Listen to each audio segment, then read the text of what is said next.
Now, not all firms can engage in price discrimination. In order to engage in price discrimination, you have to be able to charge more than one price.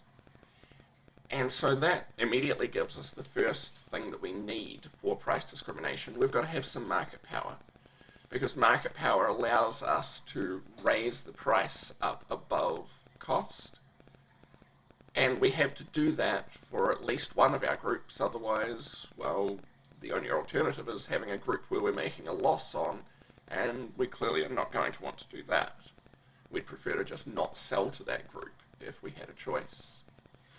We need to make sure that our customers aren't able to resell that product or service, because then somebody who qualifies for the lower price would be able to buy it and then sell it to somebody who doesn't qualify for the lower price.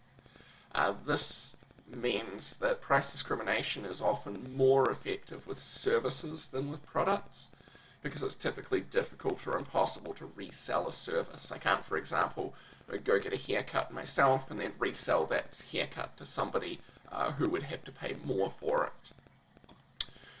Third one, we've got to be able to identify different groups of buyers, particularly different buyers with different reservation prices, or lowest prices they'd be willing to pay, highest prices they'd be willing to pay for a particular product. If we can't tell those buyers apart, then we have no ability to charge them different prices.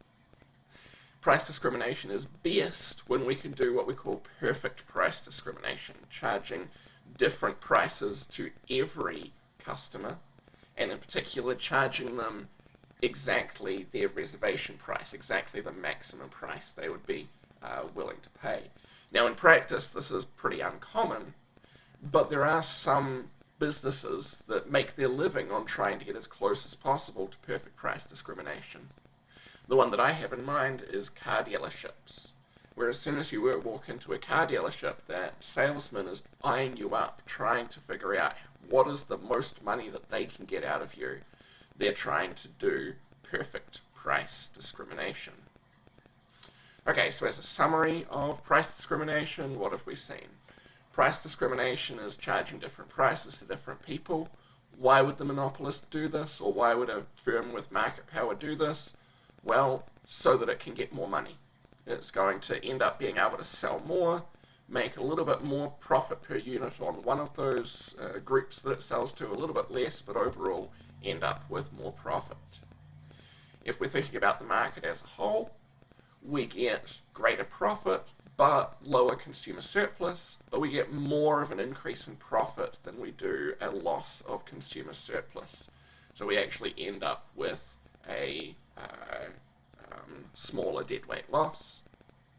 We also see that price discrimination can result in relatively large differences between prices for individuals.